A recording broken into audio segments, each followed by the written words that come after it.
three seniors being recognized on a Sunday, but all three do have a year to come back. Have they told you if they are going to use that year to come back? No, not yet. Not yet. Kind of want to get through senior day and just kind of let them digest it, and hopefully it's sold out and they can feel that atmosphere like no other and make a decision to come back. I was about to say, as a coach, how do you have that decision with a player who might be, deciding? You just ask, what are you thinking? I mean, then you provide information, I think Camilla's a lock to be top 5. Powell, I think Powell can get in the first round. Sakima, probably not any looks. So, I mean, that's what I'm hearing from like WNBA personnel. So I give them that information and then let them decide, let them sleep on it, process it, and figure out what's best for them and support it. Don, when you speak of those three, obviously all of them transfers, and I just know the transfer portal is always such a hot topic, but what does that say about not only about how they can impact your program in a positive way, but also become a part of the legacy of your program? I mean, we're real selective in who we go into the portal and bring into our program. We feel like there are special individuals that can handle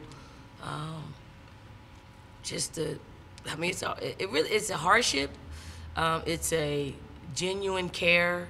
It's wanting them to be the best. And when you have those things in place, it's sometimes we'll rub people the wrong way for one reason or another, but we're disciplined.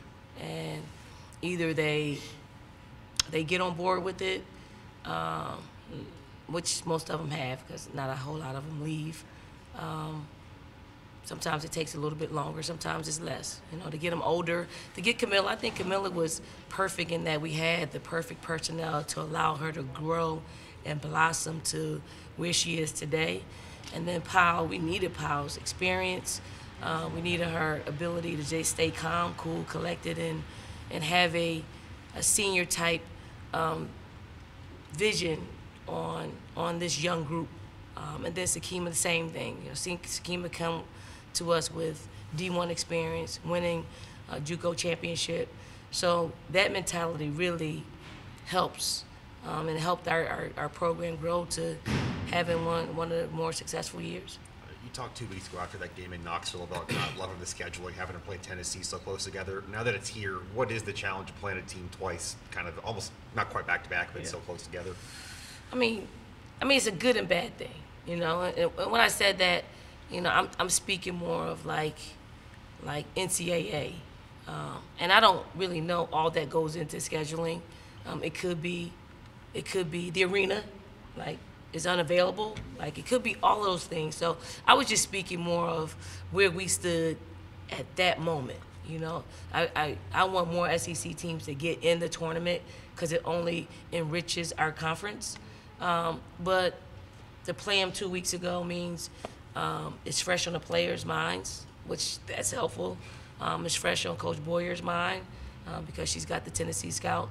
It helps, that you're not going to change much in 2 weeks. You may add a wrinkle here or there, but for the most part, you're getting who they are. So the prep is a little bit different, and you're just trying to find an edge from what took place in the first game that we played.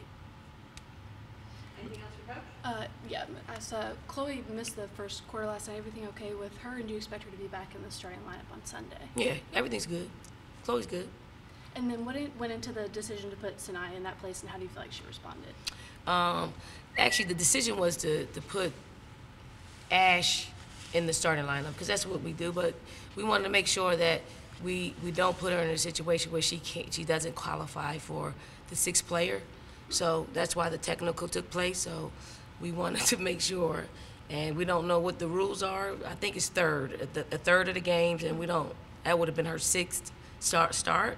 So good thing we caught it in time, and we made a decision to change and put Fagan in, and Fagan played great. Fagan was absolutely great in her starting role for us, and it's a tribute to her just staying the course.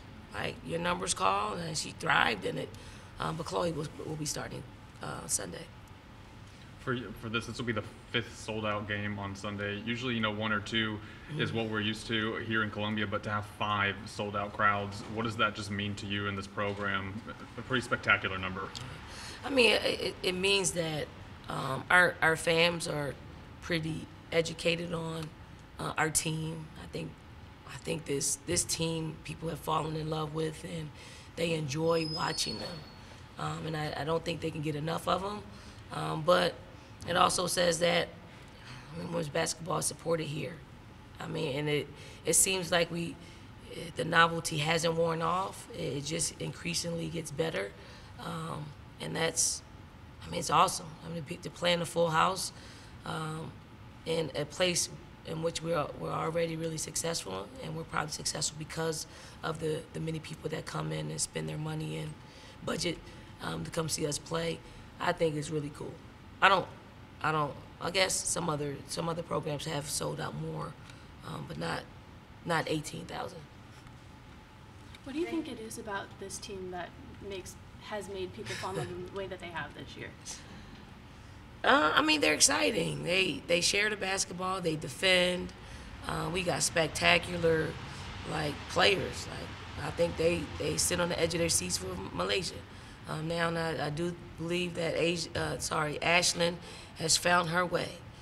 Powell shooting threes, Tessa shooting threes, Raven with her court vision, Camilla with her development, Sanaya Fagan with her ability to step in and start and throw the numbers that she's throwing. Even Sakima, who doesn't play a whole lot, she gives us some great minutes. You never know, and our fans fall in love with different players for different reasons. So I do think that helps. You just spoke about Asia. Obviously, the Aces are coming in May. It's going to be quite the summer of pro sports here in Columbia, with also the soccer game in August. Just how cool is it that the Aces are coming to Columbia, and what will it be like to see Asia compete on the CLA court again?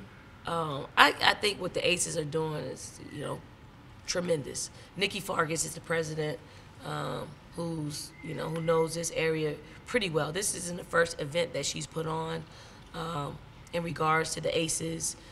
This is super cool to make the connection between the WNBA and college. There's somewhat of a gap where we don't really support each other in the way that we need to support each other.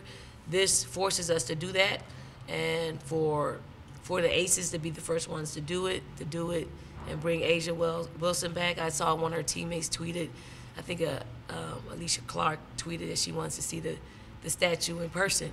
So that's cool that we have not only just great players that come through here, statues to really be an attraction for people to come. Thanks. Thank you.